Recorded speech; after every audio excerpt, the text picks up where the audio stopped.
Gosh, what's going on with my lights?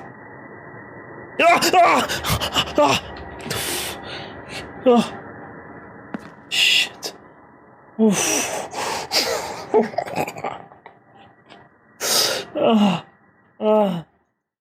Yokoso.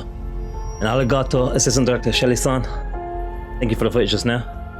Introduce-san here with another early access review, so be kind. But with this one, I think we'll be okay.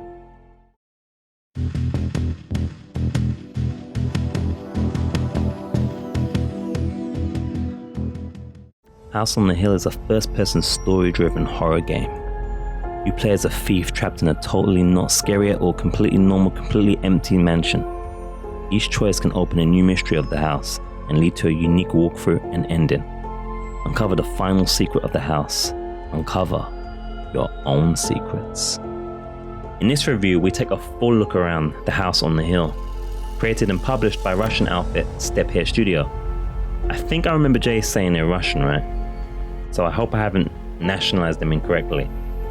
Otherwise we'll just blame JK.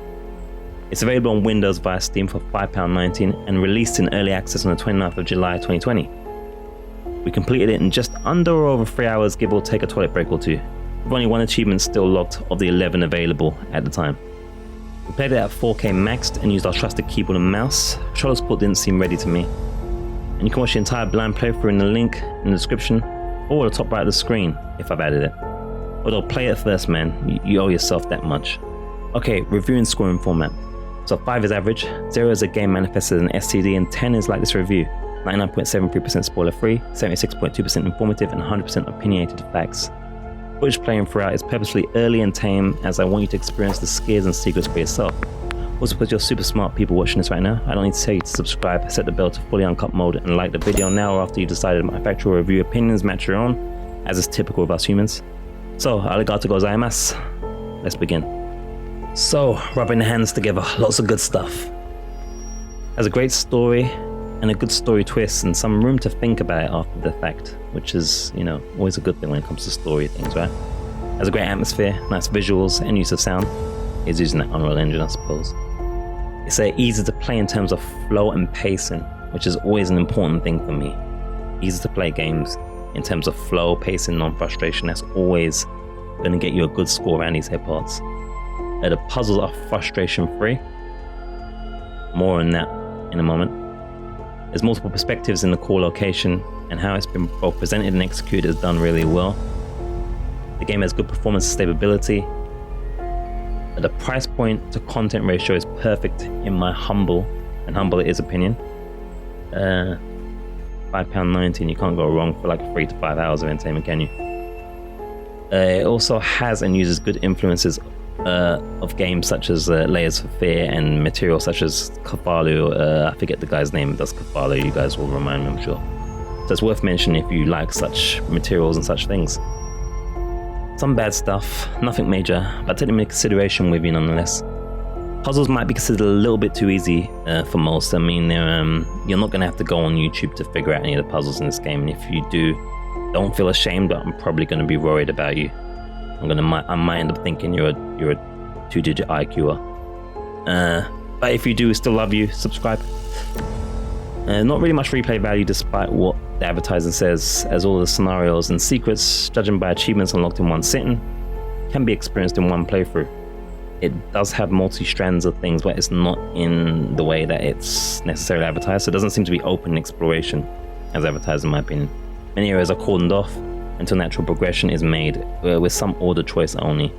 It seems you can choose the order to some degree of what story you do when, but you can't like completely just go mad and go anywhere, even though it kind of comes off like that's what they're suggesting.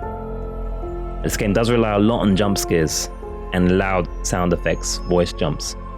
Now this could be due to them increasing the volume on the assets, or because they've left the volume of said assets unmastered and they just came in very high volume. I'm guessing they made the volume loud themselves.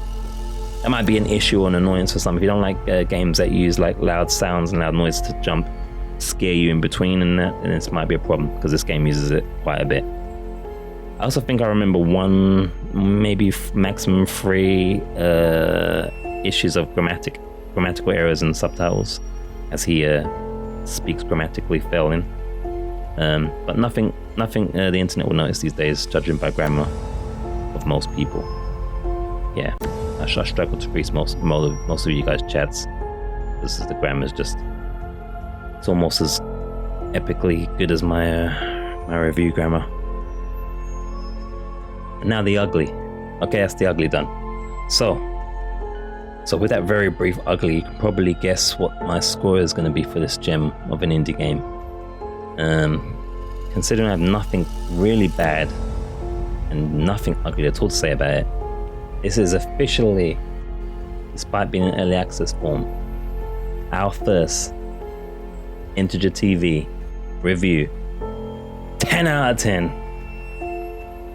It's a blast to experience, and with the price point and the easy play flow and constant upping of the ante all the way to its conclusion, I can't do anything else but highly recommend this indie horror game.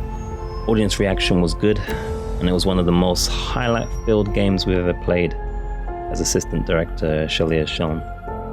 It's an excellent choice if none of its minor and bad points bother you and you're a fan of the horror genre. And its price is nothing to grumble about, right? So well done, Steppe Hare Studio.